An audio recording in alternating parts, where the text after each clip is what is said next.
Welcome back to Started from the Bottom. I am your host, Susan Peterson.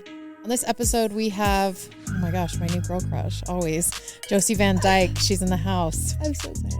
Josie is the founder and host of The Weekly Trash, a comedic interview-style podcast about the human experience and pop culture.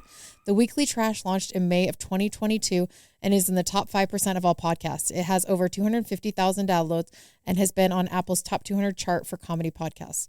She also has an avid community of listeners and has used her voice for good to support the kids in the Utah foster care system. Josie lives with her husband, Caleb, and their 2.5 children in Lehi, Utah. Dang, girl. Dang.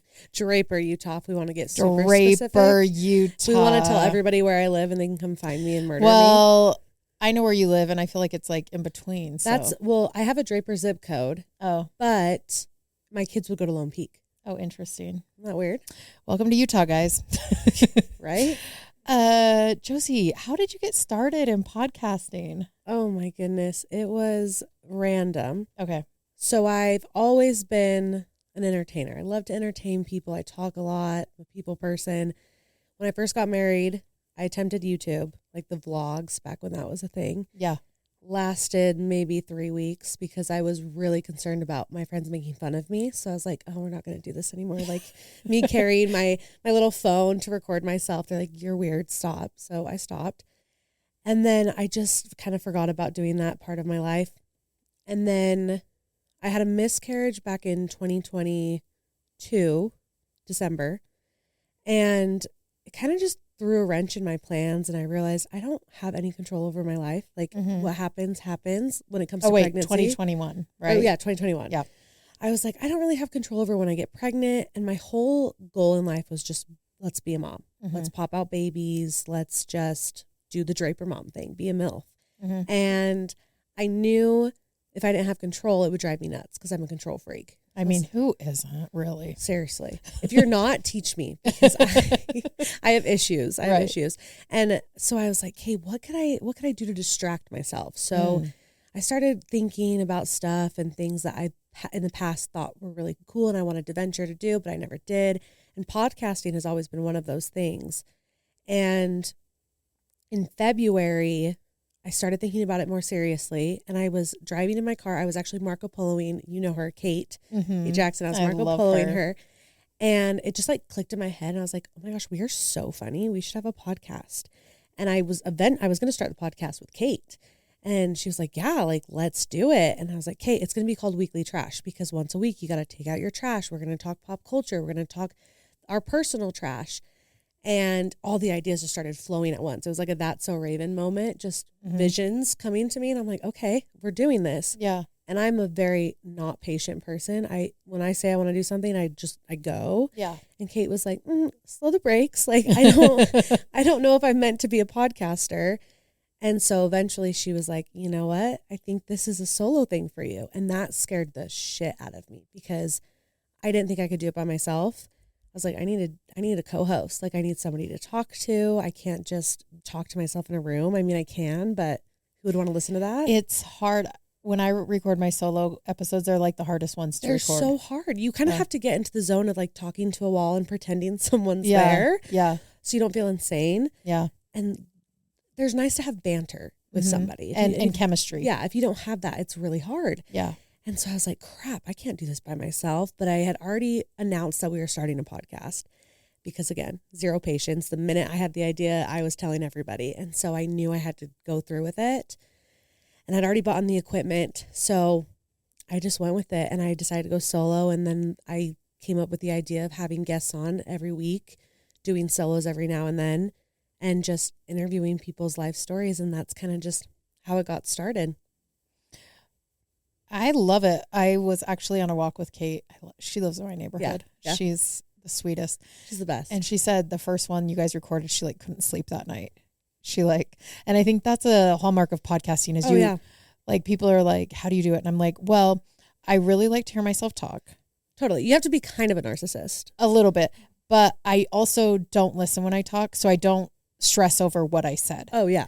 And I also comes out and you forget about it. Yes, I black out a little bit. Totally. And then also I feel like anything, we've had a couple corrections here and anything can be corrected. Yeah. And if people, I think everyone's understanding, but I think that podcasting is a lot of like just skimming the surface and not going too deep. Do you listen to every podcast that you record? I used to. And why don't you now?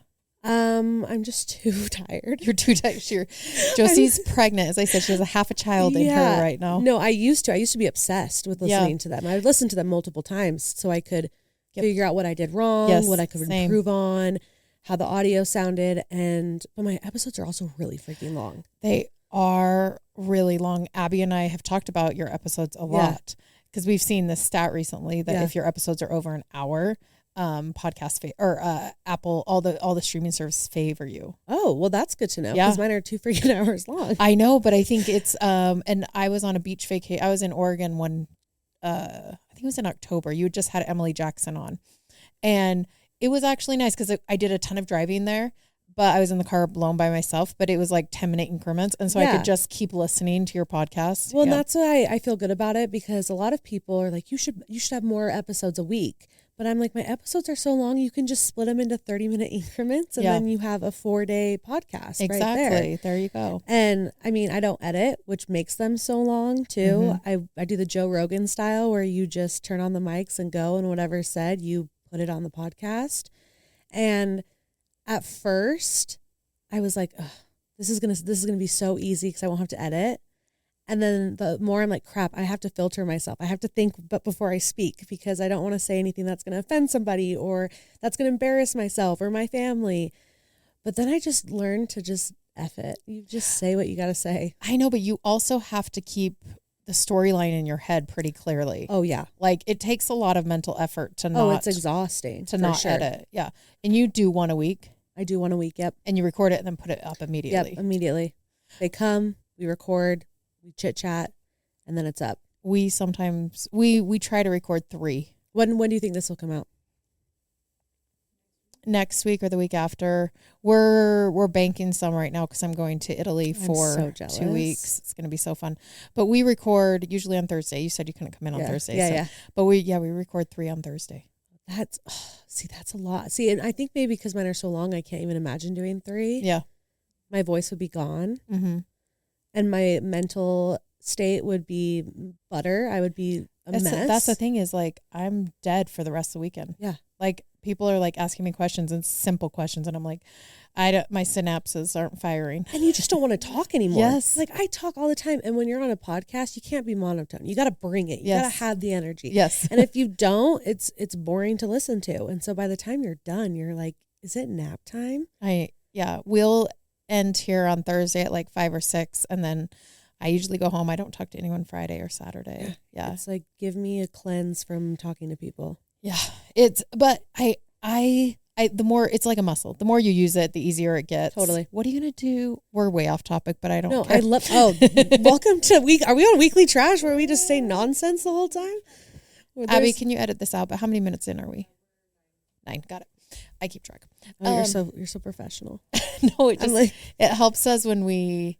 I guess you can leave that in because we're talking about podcasts. It helps when we edit for me to be like, I think because I'll keep track. I'm like, I think it was at minute 20 or whatever. Well, that makes it nice for the editor.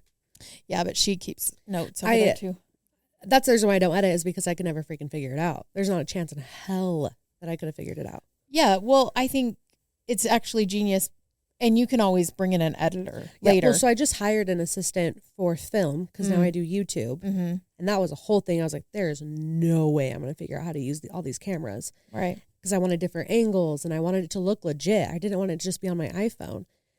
And having her has been a huge help because I'm like, oh, now it's not just me. I have somebody that I can ask questions like, what do you think about this? Or how does that look? Because before it was just me. And it's been nice to have just like a little bit of help. Yeah. So if I ever needed to edit, I could just make her learn because I'm not learning. I couldn't do it. I think it's not that hard. I could definitely learn, but I feel like then, have you listened to or read the book, The E-Myth? I don't read, Susan. Cute. Okay. We'll listen to it. I need to read. We talked about this earlier. I'm illiterate and I say like too much. It's quite embarrassing. I don't think you've said it that much. I'm mentally focused, so I don't say it. Good. You're going to be exhausted later. Yeah. The E-Myth, it's by Michael Gerber. It's actually my first and favorite business book that I've ever read, and it's the one that I recommend to everyone. Like if you're starting a business, you should definitely read it. But essentially the idea is that you can't be the strategic mind in your business and then also be in the weeds with like all of the to-dos. No, for sure. And so you have to surround yourself with people who are okay with the to-dos so you can be strategic. And I could learn how to edit. When I reached out to Abby, I knew I could figure it out. Everything is figure outable. But I also knew then I couldn't focus on being the best host that I could be. Totally. Yeah. And so Chris and I actually, we're paying out of pocket right now for this. This is not sponsored by Freshly Picked. It's just, I knew same thing as you. Like I knew I wanted to start a podcast. Nothing's sponsored over at Weekly Trash. It's coming from my baby daddy. Yeah. It's our money though, you know. Yeah, your money. I take care of the children. I birth the children. I ruin my uterus and vagina, so he can pay for it. And you make his life magical. And we have great sex, so it's amazing. Yes, exactly. He's got to pay for only something. Once a week, though. I'm not putting out that much. Well, to be fair, you're pregnant. So. Right now, if we get once a week, it's a good week. You know what? When your kids are little and your sensory overload, it's so hard. It's like, don't touch me. Yeah. I have teenagers now, and it just is wonderful. Well, yeah, that would be nice. But also, what if they like walk in? Well, I don't know if maybe they don't have these in Draper, but we have locks on our bedroom doors. Oh, yeah. Yeah. Draper's, we're just so rich. We just trust everyone around us that we don't lock our doors. And there's no locks on your bedroom doors? There's no locks. The construction people, they don't even put those in. It's not even a thing. Never even heard of it. Yeah. Just walk into our house anytime. Also, like, I just think it's not on their radar, so they're not thinking about it. Yeah, mom and dad don't have sex. I walked in on my parents, and oh my gosh. You did? With my friend. It was a disaster. Your mom didn't lock the door? No, and she will never do that again. Yeah, no, I feel like that's not a mistake you make a couple times. Yeah, it's like it happens one time, and you're putting freaking bolts on the back of your door, making sure there's no way no one's getting in. Right. Yeah. Exactly. Okay, so what about growing up? Have you always been like curious about people? Oh yeah, I'm a nosy Nelly. I want to know everything. I will ask about your sex life. I will ask anything and everything. And I don't know why to me it's not awkward. Like I don't even feel awkward asking these questions. And maybe it's because I'm so open that I just am like, yeah, I'll tell mine, or I'll show you my boobs. You show me your boobs. Like we're just open over here. And I just talk a lot. So I've always made conversation with people, always wanted to ask them questions, wanted to know their life stories. So it's just been how I've always been. Do you feel, I feel like you're very, I think trusting is like too simple of a way to put it. You're safe. Yeah. I would like to think that. Yeah. Just talking to you. Like it doesn't, like definitely on your podcast, people are sharing stuff that everyone has been talking about, but they haven't actually shared publicly before. That's the biggest thing for me is I'm not a beat around the bush. Like if there's a rumor going around about you, for instance, I'm not going to go ask your friend or somebody who knows you. I'm going to text you and I'm going to be like, hey, is this true about you? I'm very like to the source, again, because I don't find it awkward. I think it's better to have conversation than beat around the bush. So when they're on my show, I ask those questions that people are talking about behind closed doors, being like, have you heard about this? Or what about this? Or what do they think about this? Are they still religious? Or how are they have all this money? Like all these questions. Like I'm going to ask you them. Like, let's have that conversation. And I think it feels good for them to actually be able to answer them in a place where they don't feel judged or feel like someone's going to, I don't know, be mad that they said something. Because they're like, we're just having girl talk. It's just a conversation. And this is a question that everyone wants to know. But for some reason, nobody will ask straight up. And if they do ask, it's like a fake account or a hater or someone asking in a mean, negative way. And not just like, hey, girl to girl, friend to friend. Like, are you okay? How'd you do this? Why'd you do that? Yeah. Type of thing. Have you had any of the girls come back and be like, actually? Yes. What do you do? Demi Ingeman was the only guest I ever had that had issues with her episode after. And ironically, it was my favorite episode because she was so open and it was so fun and we bantered really well. And it wasn't so much her, but people in her family that were like, I don't feel comfortable that you shared this. And I never want to be the person that's putting you in an awkward situation with your family. Does it suck that I had to delete it? Yes. But at the end of the day, it's just one episode of many. And it was up for a week. So a lot of people did get to listen to it before it was gone. But that is like my number one asked question is, where's Demi's episode? Where's Demi's episode? Do you feel like you could edit it? No. It was like woven. The whole thing was pretty juicy. Yeah. But a lot of my episodes are, and nobody's ever had a problem with it. I think they know that when they come on. I make it very clear. I send a full layout of the show before they come on with every question I want to ask, with every story, everything. And I make it very clear it's unedited. And I think sometimes they get, because I am so safe, that they kind of forget that thousands of people are going to listen. And then they're like, oh shit, I don't think I actually want thousands of people to hear this. Right. And Demi was the first one. I got a lawyer after that to make a release. I don't know what it's called. A release. Yeah. Yeah. Because I was like, when I do have sponsorships, ironically enough, I did have a sponsor in that episode.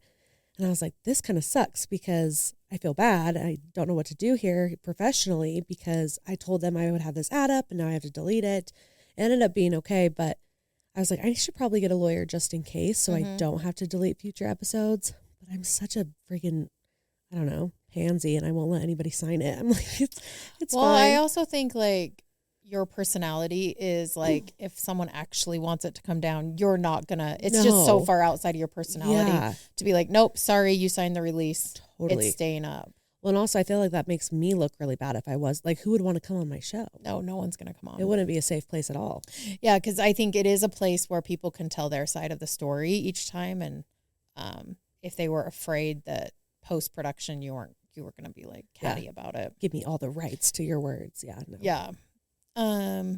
What's the scrappiest thing you've done for your podcast?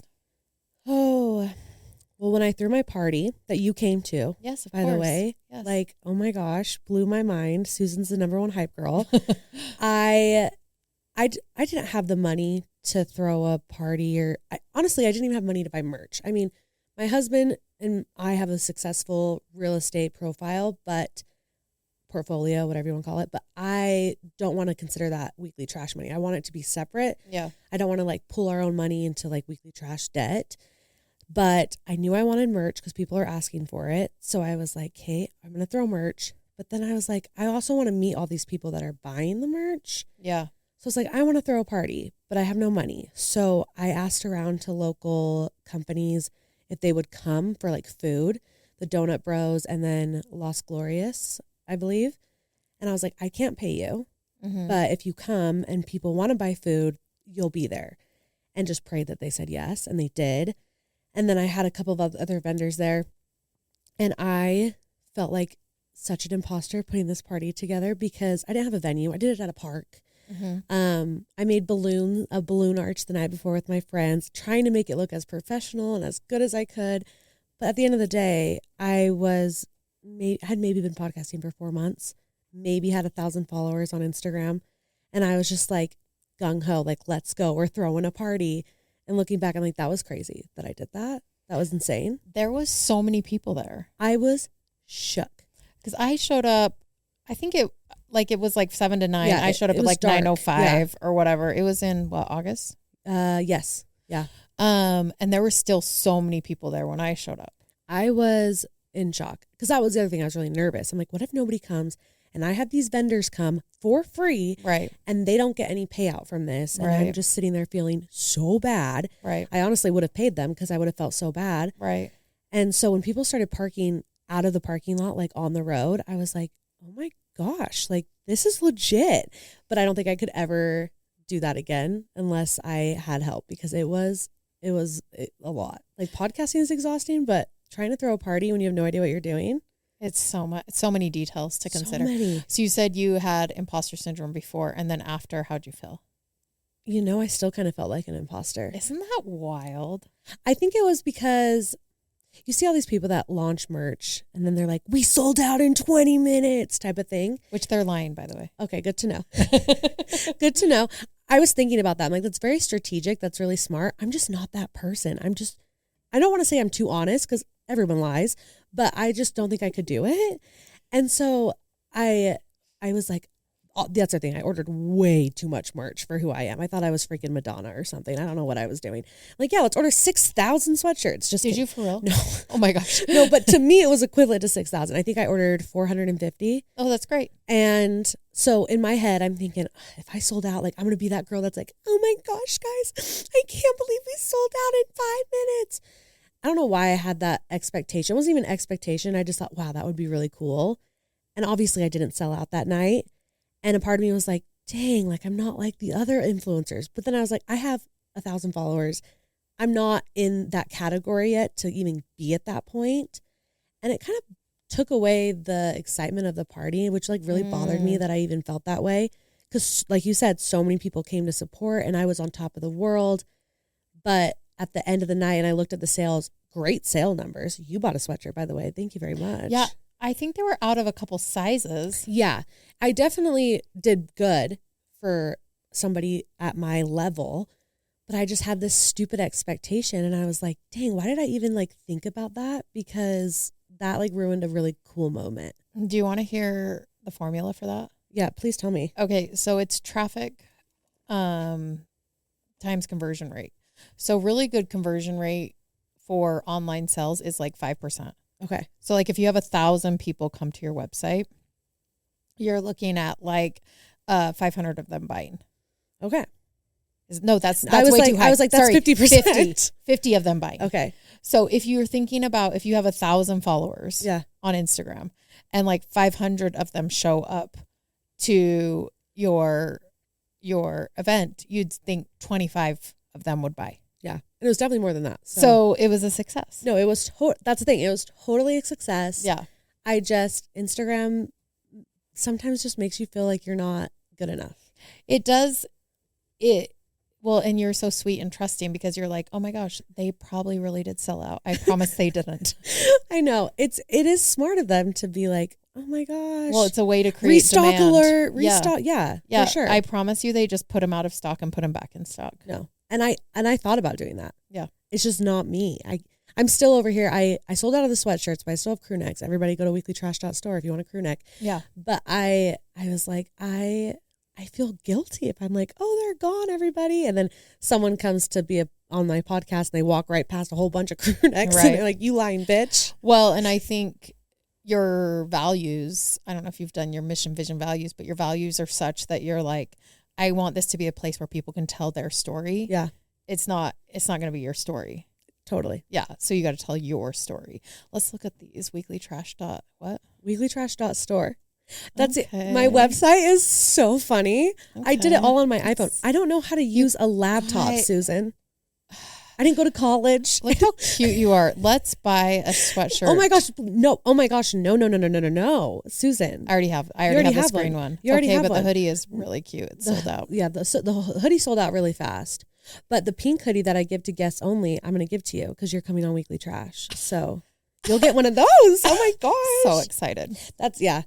I'm not good at the whole Shopify thing, the whole sales thing. Let's do it. I'll help you. But that's coming up with new merch ideas. That's a whole other thing. Yeah, no, it's not fun. No, I'm like, I don't want to copy anybody. The hard part about merch, I'm working with some friends right now.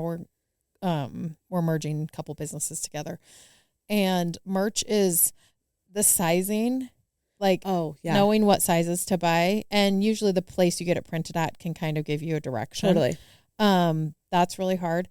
And then colors are really hard because you're looking at trends, which trend forecasting is like a whole thing.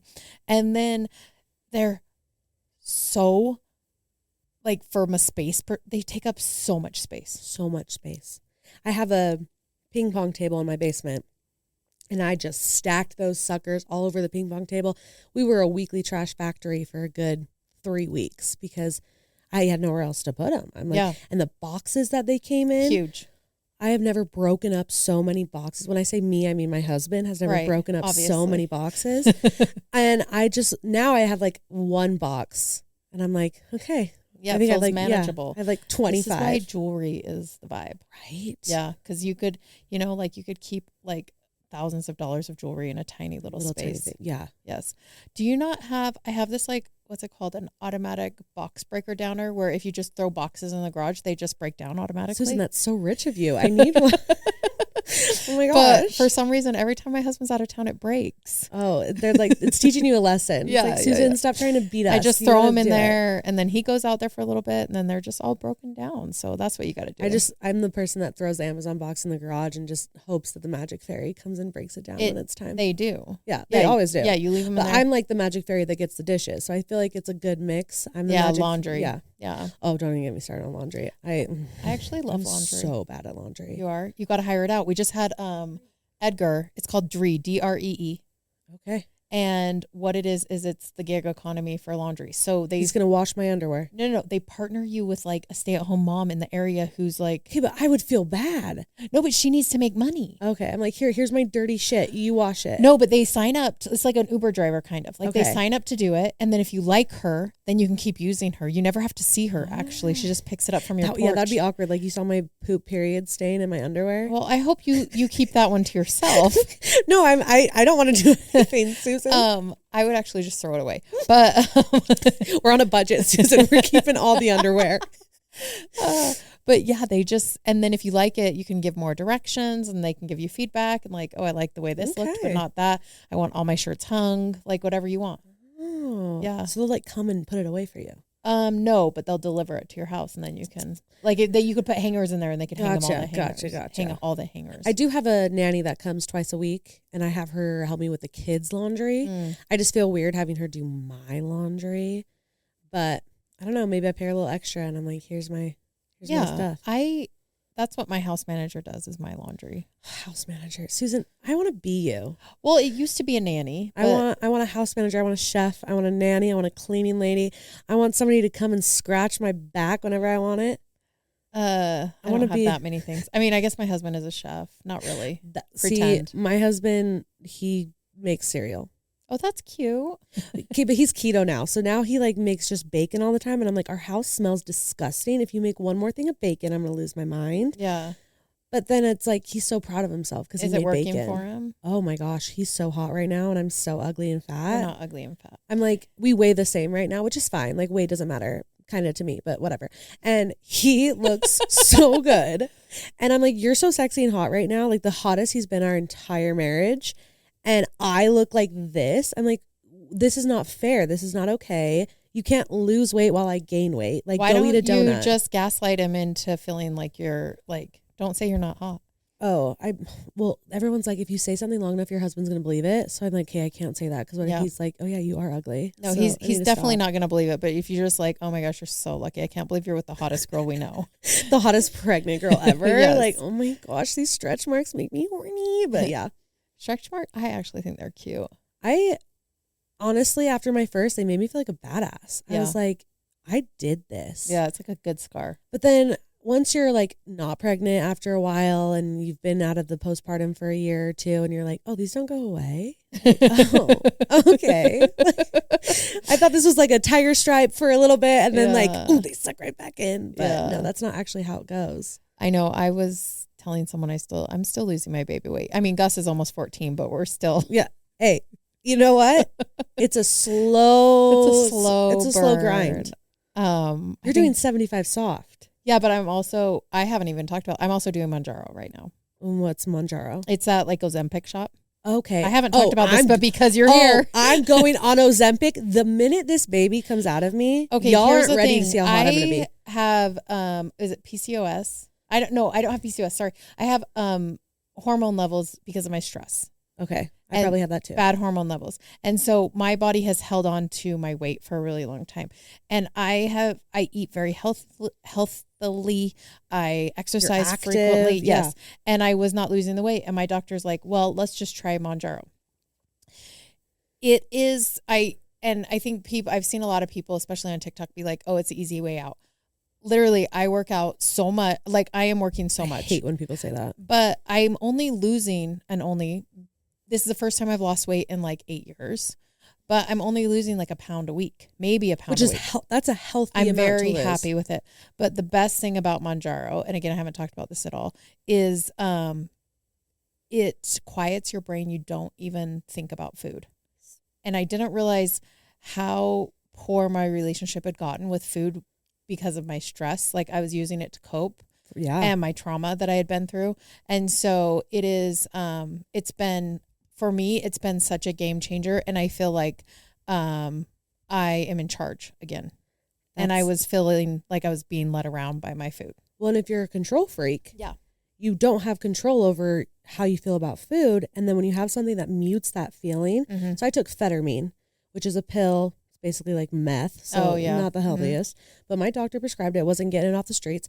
And it just makes you not think about food. It makes you kind of like not, makes you not hungry, basically. It's similar to Adderall, right? Yeah. Yeah. And that changed my life. And I was on it when I found out I was pregnant. And I was really, because I was trying to get pregnant, but we'd also been trying for a year. I didn't think it was going to happen. And when I found out I was pregnant, I was like, crap, I need to get off of this pill. And this pill makes me feel like I have control. Mm. And I had to stop cold turkey because you can't be on it when you're pregnant. Yeah. And so like the next day, like all my food issues came right back. So it's definitely an internal problem that I should probably go to therapy for. But the Phetermine did help. And I'm very much going to go back on it. Don't go on it. Go on Mounjaro because it doesn't, it's not bad for your heart. Oh, is meth bad for your heart? Probably. Yeah. It's surprising. It's weird. Like meth addicts look really healthy. So I don't know. No, they don't look like trash cans. It's fine. No. No, Ozempic has been around. And I know there's a lot of people who have type 2 diabetes who are annoyed because it's a shortage right now. Yeah. But I would say like mine was I was getting to such an unhealthy state and there was like a disconnect in my head. Yeah. And this has been helpful for me. I'm very happy for you, and I'm also very jealous. Thank you. Because I'm in that thick of just not. Pregnancy for me is just a mind trip because you just watch your body change, and I have so many body issues that when I look at myself, I'm like, ugh. And I feel like I was my hottest right before I got pregnant. So to go from my hottest to like feeling just blah, has made it really hard. Interesting. So I'm jealous that you're thriving. I don't actually have any body issues that I worry about. Well, that's amazing. I know, isn't that wild? Not to be like, no, mine got passed down by my mom, who got passed down by her mom. It's like a whole generational thing. I have wears a sweatsuit running up a hill in 90-degree weather, like one of those trash can sweatsuits back in the day, those like black garbage bags. Yeah, and then takes it off and then goes and does the bike. Yeah. And then goes and has a Diet Coke. Yeah, that's like what she eats. Yeah. Yeah. But I love her. I love you, Mama. We love, you know what? She knows that she has an eating disorder. Yeah. Is it disordered eating? Yeah. And my mom's just one of those people where she in her head thinks she's this massive. She has body dysmorphia. She thinks she's massive. She's smaller than me. So I'm like, Mom, when you say that, how do you think that makes me feel? Because you're smaller than me. So when you say you're fat, me and my sister are like, well, shit, we're really fat then because you're way smaller than us. Yeah. So I have to, but the nice thing about having a mom that does that is I've learned how not to do that with my daughter. Yeah. And my mom would hate to hear me say that. She's like, I tried my best. And she did. My mom's great. Yeah, but you can't be perfect at everything. We believe you tried your best. Also, it's just like breaking that generational trauma. Yeah. Yeah. Well, because her mom did it to her. And I'm sure it just got passed down and passed down and passed down. So I have to break it. Yeah. But it's hard. It is very hard. My daughter is 16 and I feel like it's the things that I come to my mind naturally. I really have to watch myself, what I say around her. Yeah. Because the things that come, I don't even believe them. And then you're like, wait, where did that come from? Why do I think that? And you have to like pull it apart and look at it. We're way off topic. Yeah, I'm sorry, Susan. No, it's fine. I knew this would happen, but I'm not mad. Okay, so we were talking about your party and what I love and how you got started. I love how you're just like, I'm just going to do it. Yeah. Was it scary when you first got started? Oh, it was actually exhilarating. It was really exciting because I didn't really have anything outside of motherhood. Yeah. So to have a new thing to like put energy into and be creative with was super fun. Yeah. It didn't get scary. I mean, learning the equipment was, I wouldn't say scary, but intimidating. Yeah. Once I got past that, it wasn't quite scary until I started getting negative feedback. that's when I was like, oh, I don't know if I want to do this anymore. And then I got scared because I was like, I already put so much into this. I can't just stop now. I said I was going to do this for a year. That was the date I said. And then I got a little freaked out. Where did the negative feedback come?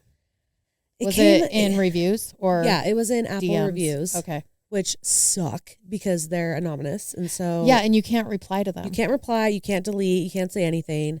And it all happened after Amy Scala's episode because we mentioned weight, and Amy had made a joke that some people didn't find funny, and I was the bad guy. And then my ratings, I had a 5-star at that point, and I went down to a 4.3. And I was like, holy shit, people hate me, and they don't even know me. And that's when I started to get really freaked out because most of my listeners were people who knew me or were my friends or knew about me or something. And this was a whole new audience of people. And it hit me that the bigger you get, the more people are going to come on that don't know anything about you and are going to critique you and judge you and not like what you say here and what you say there. And I had to have this moment with myself, like I can filter myself, but then I'll be a robot. And the people who enjoy the unfiltered Josie aren't going to listen anymore. Yeah. And those are the people I want listening because they like me. They care about me. They're my listeners. The people who are judging me, screw off. Like, I don't want you listening anyways. I don't want you here anyways. Go ahead. Leave the 1-star. Because then I found out it doesn't really matter if they're good reviews. As long as you have reviews is what matters. So I'm like, yeah, screw it. Give me the 1-star. Right. Because I don't need you here. Right. But it is hard and a little overwhelming when you just already feel like you're an imposter and then someone mentions something that you already think in the back of your head, like, oh, she doesn't talk, or she talks over people, or she's too loud, or I don't like that she swears, things that I'm already like, oh, somebody's not going to like this. And when they pointed out that they don't like it, I'm like, crap. But then I'm like, I can't filter myself because I'll lose my people. Right. Don't you feel like too, you go through these like ebbs and flows or peaks and valleys, I guess you would say, of like, I don't care what people say. Oh yeah. And then you like that kind of like feedback. You're like, okay, well, that's good feedback. Actually, I can learn from that. Totally. And then you get to a point where someone just gives you feedback on something you can't change or you can't learn from, and you're like all over again, like back in the like despair and doom phase. It's really easy to say you don't care when like people are being nice to you and like everything seems really good. Yeah. Everything's like everyone's loving it. You're getting the 5-star reviews. Yeah. People are DMing you saying your podcast is my favorite. It's really easy to be like, yeah, screw the haters. Right. Yeah. I don't care at all. Why would anyone care? Yeah. Like who cares? Like they're nobody. Right. There's millions and billions of people in the world. Why do I care what username 567 cares about? I did like how you just said though, like these people don't know me. Yeah. And I think that's what it comes down to a lot for me is like, I'm like, if you knew my heart, your intentions. You actually wouldn't be giving this negative feedback. Totally. And I had an experience, I think it was within our first 20, where I had said something and it hurt some people's feelings. And it made me feel so bad because I was like, wait, that wasn't your intention. Yeah. I listened to it. I thought it sounded okay. I had other people listen to it. But at the end of the day, if someone's feelings hurt, I'm taking it down. We're not leaving it up. But I literally, for like a week or two, I felt so bad about myself. Yeah. Yeah. And it eats you alive. Yeah. And that's what I don't actually care if someone doesn't like my podcast. Okay, that's fine. But if it stings a little bit. It does sting a little bit because what is Erica Badu? Like, this is my passion. Yeah, Erica Badu says I'm sensitive about my shit. I'm an artist. I'm not, but you are. I do care if I hurt someone unintentionally. Totally. Especially someone who doesn't have a voice, doesn't have a platform, can't say their own thing. Right. Right. So I appreciate even that feedback, but it is so much easier. Or like if you called me upset, I'd be like, Josie, don't worry about it. You're fine. And you'd give me that same feedback. But then when it happens to you, you're like, wait a minute. Wait, actually, no, I'm not okay. Right. Yeah. Right. Yeah. Okay. So let's talk about mental illness and the role that it's played in your podcast and the content you create. Yeah. I have a lot of influencers on the podcast. Yeah. That's kind of your like niche. It's kind of my niche is I want them to be humanized a little bit. I think we see them on social media and their lives look perfect and we don't humanize them as much. And I would say 80% of them struggle with some mental illness, depression, anxiety, ADHD even that consumes them. And I've struggled with anxiety and depression my whole life. I was diagnosed at 16, so I've always been on medication for it. And when these girls come on the podcast and we talk about it, after the podcast, so many people are like, I didn't know that they were even going through this. I'm like, of course you didn't, because we don't openly talk about this stuff on social platforms as often as maybe we should. And we also don't know anybody's life. Like, we have no idea what's going on. Yeah. And these girls, they have millions of followers. Yeah. And it, honestly, I don't know how they can do it sometimes, because people are ruthless. Yeah. And they don't humanize them. Like, even Taylor Frankie Paul, who was just on, we talked about her mental state. She has 4 million followers on TikTok. And everyone wants to tear just to people put apart. that, like, Utah doesn't even have 4 million people that live in the state. Shut up. Yeah, it's I only didn't know that. 3.5 million. Oh my gosh, that makes me want to vomit. So she has more followers than people that live in the state of Utah. That is insane. Just on TikTok. Yeah. So it's like, no wonder these people are struggling with mental health issues, because they're being put in front of all these people from all different walks of life who have an opinion on their life. I think sometimes too, like, you grew up with mental illness. And so you definitely, like, you can spot when things are starting to get precarious, or like, when, like, hey, I'm not doing okay. Yeah, I need to pull back from stuff. And I think if you've never struggled with it and then it becomes a result of your profession, you don't know what your capacity is, or where to push the boundary or anything like that. You think it just comes with the territory. Yeah. And it does, unfortunately, nowadays. I mean, if you're famous, you're going to have a lot of people at you. Yeah. Which is sad. Yeah. Because don't we want to aspire to be popular and famous and great and have, like, people want to be friends with us? Do you? Okay, listen. Money, fame, and power, you can only pick 2. Oh, man. Here's the thing. Wait, I want to hear yours. I would say it's hard, because I would say fame, but what is that? What am I famous for? Well, it doesn't matter. Mine is money and power. Okay. I don't actually care to be famous. Oh, I would love to be famous. I grew up wanting to be Hannah Montana. Okay, so fame, and then what? Money or power? Oh, well, I feel like fame comes with both. Yeah, but I would say money. Okay. Because even if I don't have power, I'm delusional and I'll think I have power. There we go. I think that I think sometimes I've talked to a bunch of influencers. I have Founder Friday. You've come to one of my lunches before. Yeah. And I actually think one of the most destructive things that can happen is for you to go viral all of a sudden. Oh, yeah. Because you have no idea. It's not like you gradually grew and you can like manage the onslaught of, like, DMs, or even you lose your audience. You don't know who's even following you anymore. You have no idea who's there, why they're there, what they're doing there, what they like, what they want from you. 1,000%. Yeah, I've talked to a lot of influencers about that. I'm like, I don't think people realize actually how traumatic it is to all of a sudden be famous. And whenever I see someone kind of really hitting it big, I start to worry about their mental health. Yeah. Well, I've always wanted to be the center of the stage, but I feel like if I ever actually was, like, actually famous, I would hate it. So maybe I take that back, because I know my mental state, and I know even when I get a little bit of hate, I'm like, oh. Mm-hmm. So maybe being famous would be horrible for me, actually. You might not love it. I might not love it. But we're still going to try. You should have seen Josie's face. We're still going to try. She was like, wait, I think I'll still try with like this face. I think I could still do it, but I had a might be a nut job. I had a mental breakdown in August, September of 2021. Like a full mental breakdown. Like lost touch with reality.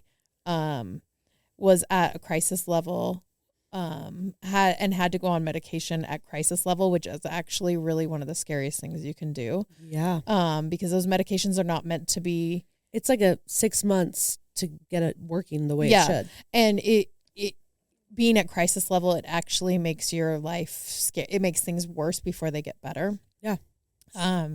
And I can it was my first time I'd ever experienced anything like that. Well, actually, I think looking back at my life now, I can see patterns of it that I never dealt with. But last December, I started to feel my mental health slipping, and I could tell because now I'd been through it. Yeah, I could you tell know the what to signs. recognize. Yeah. And so first week of December, I just canceled everything for the rest of the month. And I'm like, I'm not doing anything. We canceled our podcast. You're like, I need a break. Yeah. Yeah. Like we're just going to take the rest of the month off.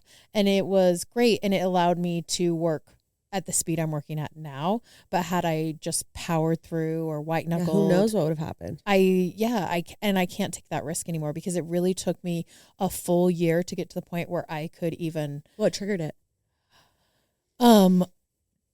Being trauma that then resulted in me sitting in fight or flight for 3.5, 4, 5 years. And then a long time. And then finally got to the point where everything was wrapped up from that.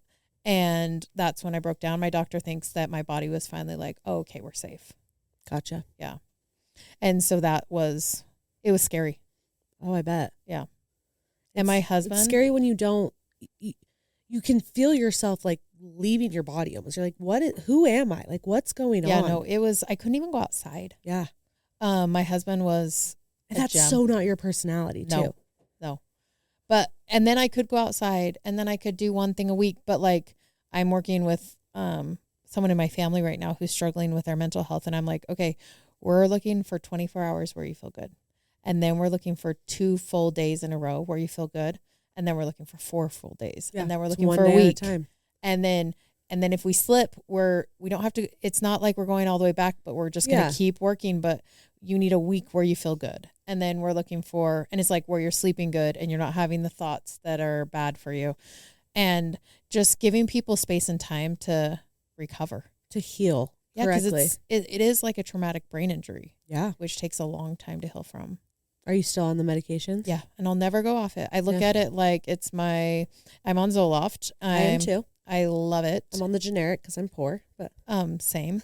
Sertraline is sertraline. Sertraline, yeah. Certainly. But I look at it like it's if I was diabetic, I'd need insulin. It's a chemical imbalance. Yes, and I am so. It's like I found myself again when I went on it. Yeah. Well, I'm glad you went on it because a lot of people are shamed. They don't think they should go on it. Well, a lot of my friends who are older were like, when are you going to go off it? You're like, do you want me to go crazy? And I just told them, I was like, no, this is like a lifetime for me. Like, I want to be able to live my life to the fullest. And I really need this medication in order to do that. Well, and when you get that mentality of, okay, I want to be off of this at this point or this point, you start to have a negative relationship with the pill because you think it's the only reason you're happy. Yeah. And that's what happened to me at like 18. I was like, I'm going to go off cold turkey. I don't want this anymore. Like, I want to be myself. I want to be happy without this little tiny pill. And that made me extremely suicidal because my body was like, whoa, cold turkey, you can't do this. It was the scariest thing. And so I tell people, if you're on these meds, you can't just get off of them whenever you please. No. You got to talk to a doctor first. And you also have to realize it's a slow takeoff. You got to, okay, we're going to do half a pill for a month. Then we're going to do a quarter of a pill for a month. Like, you can't just, I don't want this anymore. I'm good now. No, you're good because you're on the pill. Yeah. You know, it's not, some people don't want to be on it forever. I get it. Yeah. But you got to slowly wean off of that if you don't want it forever. Yeah. I hope I'm okay taking it for the rest of my life. Like, I'm okay. I got on it 43. Like, if this is what I need to be healthy, it's like some people are vitamin C deficient. Totally. Like, let's just go. I've been on it for 10 years now. Yeah, 10 years. And I don't plan on ever, even when I'm pregnant, my doctor's like, you can still stay on it when you're pregnant. And I'm like, good, because that's when I'm at my lowest probably mentally. Yeah. So I don't plan on getting off anytime soon. It's very, very helpful. I love it. What is your vision for the weekly trash? Oh, I had to think about this for my 2022 recap for like New Year's resolutions. And it's hard because I'm having a baby in June. Yeah. And I don't know what weekly trash is going to look like with a newborn baby. Are you taking a maternity leave? I'm going to take June off. Smart. So my due date's June 2nd. I will get induced on June 2nd, no matter what. So June 2nd, baby will be here. I'll take June off, and then I'm going to do like a solo summer. So all my July and August will be solos, but I'll also have some episodes with like family and friends, like people I'm really close to where I feel comfortable with them coming into my house with a newborn baby. I can breastfeed in front of them. I mean, I'll breastfeed in front of anyone. I really don't care. But are you going to breastfeed on the podcast? Think of your YouTube views. No, that's what I'm saying. Like the content, are you kidding? Are you so smart? Are you kidding me? Like, oh, all the breastfeeding mommies will just love me so much. Okay, let's get some freshly picked. Yeah. In those, so, in those. Yeah, we'll just put it in the background. Yeah. No, so that's my plan. But eventually, I would love to make enough money to where I can fly people in from other states, because I only want to do in-person interviews. Same. I don't want to do the phone stuff. I don't want to do the Zoom stuff. I think there's so much chemistry when you're together. Yeah. And it's so much more real, better conversation. It's just better. Yeah. And so I would love that. I would love to have people on from other states and other walks of life, not just from Utah, because a lot of people are like, it's all Utah. And I'm like, we have a great pool of people to pick from. Utah is probably the best place to live if you have a podcast. Yeah. Because we got it all. Yeah. Or LA or New York. Yes. Or like Tennessee. Yes. So I would love to get to a point where I can fly people in, get them on, and just branch out of influencers and do even more than that. And maybe do more than one podcast a week, and really just grow into being a well-known podcast where people are like, oh yeah, Weekly Trash, where people who maybe feel like they aren't being seen by their audience, I want their PR team to be like, you should go on Weekly Trash. People will humanize you if you go on Weekly Trash. Yeah. Like how people go and call her daddy now. Yeah. Because they want to be able to tell their side of the story. Right. Alex Earl. I'm only telling this story on Call Her Daddy. No. Smart. Right? And so that's what I want. I want to be a place where people use me as like a tool. Like, oh, if you go on Weekly Trash, you'll be able to be vulnerable. People will see a new side of you. It'll be good for you. And just have a whole different group of people to come on the show. Yeah.